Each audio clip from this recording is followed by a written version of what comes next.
Sirens sounded in the distance, echoing off the deserted streets. It was monsoon season, and the asphalt gleamed with puddles and rivulets of rain, the smell of ozone heavy in the air. Somewhere down the road, perhaps near the abandoned squad car, something shattered, and a scream rang out in the night. A black heel came down into a puddle, dissolving the reflection of the moon. The girl was wearing tight denim pants and knee-high leather boots. She pulled down the face of fear, of certain death, should anyone cross her path. She was Banana Face. The yellow skin of her face glistened with moisture as she sheathed it within the peel that had been strapped to her back. The girl did not want to alert any of the monsters nearby to her being armed or faced. Her spiked heels clicked against the ground as she sashayed to the corner, surveying the scene.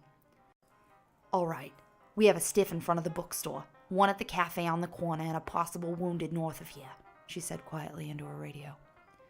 "Understood. We'll be there as soon as we can," Cream Jim replied. Banana Face and Cream Jim had history, one could say. But there was no time to think about that. Not when monsters roamed freely. Banana Face contemplated the proper use of a semicolon, and then proceeded to make her way to the closest corpse.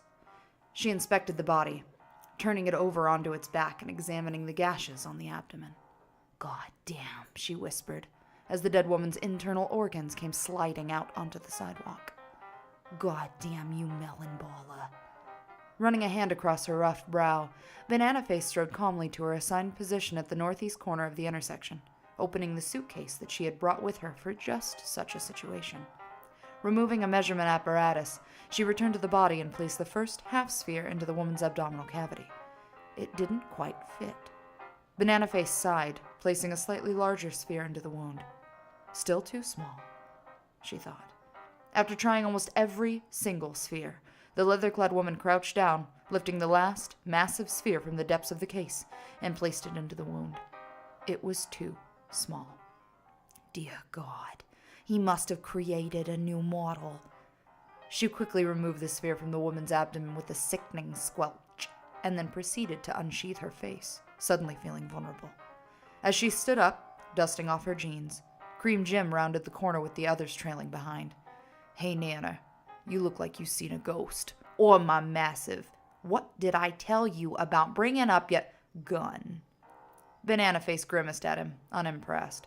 He looked over his shoulder. "So, what's up?" Banana Face gestured toward the dead woman nearby. "Looks like we're dealing with Melon Baller again, but..." She trailed off.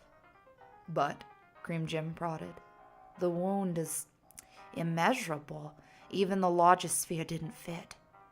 Cream Jim looked to his side, his eyes growing wide and losing focus, as happens quite often in Noir scenes.